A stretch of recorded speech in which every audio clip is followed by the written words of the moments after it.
गप आउ तू कहना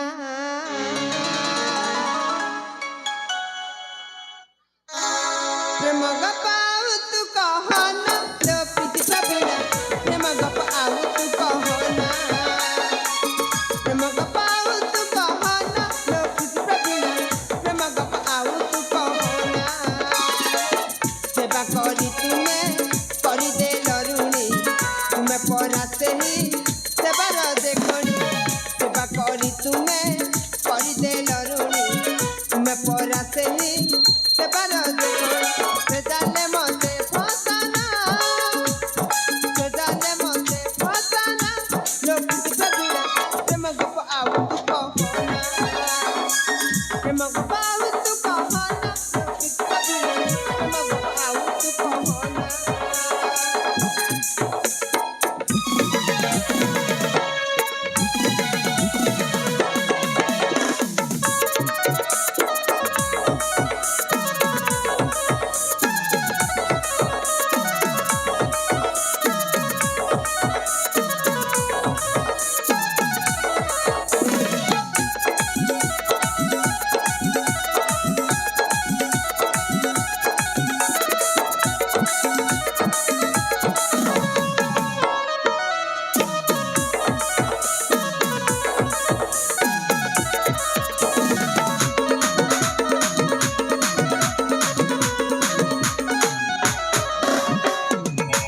आलो अंजलि सतरी एटा ठीक होनी कौन ठीक होनी आलो तुम मो सेवा जत्न करी मो जीवन बंचाइछ बोली मु तुमको किछि कहूनी नहेले नहले नहले तुमको एठार विस्तारित कर देथांती आलो मरणर बंचाइछ जीवनटी मोरा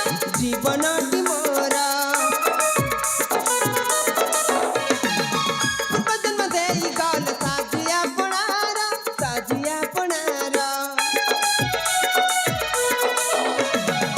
मरणर बंचाइछ जीवनटी मोरा बदन में देई गाल साजिया पणारा न खाई न पी सेवा तुम्हें कल खिला तेरा दे पानी ढाली देना न खाई न पी सेवा तुम्हें कल खिला तेरा दे पानी ढाली भूली गली मो जंत्रणा लोक प्रवीणा प्रेम गप आउ तू कहना प्रेम गप आउ तू कहना लोक प्रवीणा प्रेम गप आउ तू कहना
सतर तुम पागल हो जाइछ सतरी मु तम प्रेमरी पागिल हो जाइछि अले मु तो तुमको भले पाइली अरे काहे कि मो पछरे पड़िछ कहला हेले मु जानिछि तुम मते काहे कि भला पाउना काहे कि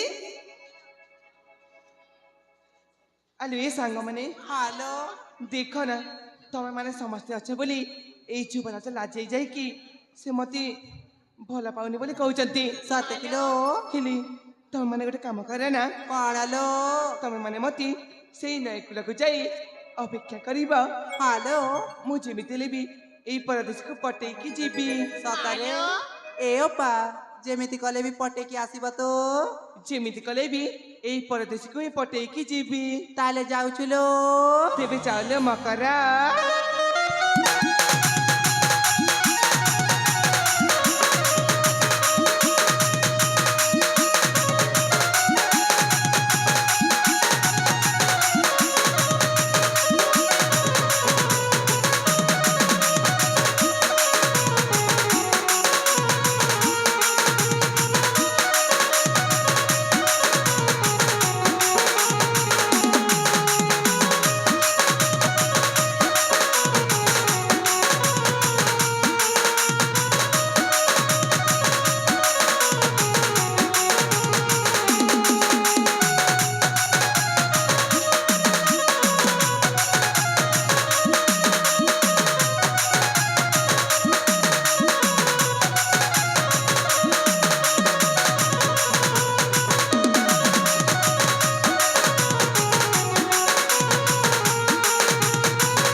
ଆଲୋ ଅଞ୍ଜଲି, ଆରେ ତୁମ ସାଙ୍ଗମାନେ ଚାଲିଗଲେ, ହେଲେ ତୁମେ ଯିବନି? ନା ମୁଁ ଯିବିନି। ଯିବନି? ନା ଯିବିନି। ତୁମେ ଯଦି ଯିବନି ତାହେଲେ ମୁଁ ଚାଲିଯିବି। ଏଇ ତମେ କୁଆଡେ ଚାଲିଯିବ? କୁଆଡେ ଯିବି? ଆରେ ମୋ ରାଜ୍ୟକୁ ମୁଁ ଫେରି ଯିବି। ତମେ ତମ ରାଜ୍ୟକୁ ଫେରି ଯିବ? ହଁ। ଆଉ ମୁଁ ଏକୁଟିଆ ଝିଅ କଣ ଏଇ ଘନ ଜଙ୍ଗଲରେ ଏକାଠି ରହିବି? ସେଇଟା ମୁଁ ଜାଣିନି। ଜାଣିନ? ହେଲେ ମୁଁ ତମକୁ କେମିତି ବୁଝେଇବି? ମୁଁ ତମକୁ ସତରେ ବହୁତ ଭଲ ପାଉଛି। ଦେଖ ଅଞ୍ଜଲି, ମୁଁ ଶେଷ ଥର ପାଇଁ ତୁମକୁ କହିଦେଉଛି, ମୁଁ ତୁମକୁ ଭଲ ପାଏନି। ଭଲ ପାଉନି? ହଁ। ଏଇ ତମେ ଯଦି ମତେ ଭଲ ପାଇବନି ତାହେଲେ ମୁଁ କଣ କରିବି ଜାଣିଛ? କଣ କରିବ? କଣ କରିବି? ସେଇଟା ଦେଖୁଛ ନା? କୋଉଟା? ସେଇଟା ମ। ଓ ସେଇଟା? ଆରେ ସେଇଟା ହେଉଛି ପାହାଡ଼। ମୁଁ ବି ଜାଣିଛି ଯେ ସେଇଟା ପାହାଡ଼। ହେଲେ ସେଇ ପାହାଡ଼କୁ ଯାଇ କଣ କରିବି ଜାଣିଛ? କଣ କରିବ? ସେଇ ପାହାଡ଼କୁ ଯାଇ ସିଧା ଡେଇଁ ପଡ଼ିବି। ପାହାଡ଼ରୁ ଡେଇଁଯିବ? ମାନେ ମୁଁ ମରିଯିବି। ତୁମେ? ଆରେ ମତେ ତ ଟିକେ ମଧ୍ୟ ବିଶ୍ୱାସ ହଉନି। ଟିକେ ହେଲେ ବି ହଉନି? ହଁ। ତାହେଲେ ମୁଁ ମରିଲେ ହିଁ ତମେ ବିଶ୍ୱାସ କରିବ? ଆଉ ନିଶ୍ଚୟ ବିଶ୍ୱାସ କରିବି। ତାହେଲେ ମୁଁ ଯାଉଛି। ଆରେ ମୁଁ ଜାଣିଛି ତୁମେ ଜମାରୁ ଡେଇଁ ପାରିବନି। ଡେଇଁ ପାରିବିନି ତ? ହଁ। ତାହେଲେ ମୁଁ ଯାଉଛି। ଯାଅ। ଯାଉଛି ମ। ଆରେ ଯାଅ। ସତରେ ଯାଉଛି। ଆରେ ସତରେ ଯାଅ। ଯାଉଛି ମା। ଆରେ ଯାଉନ।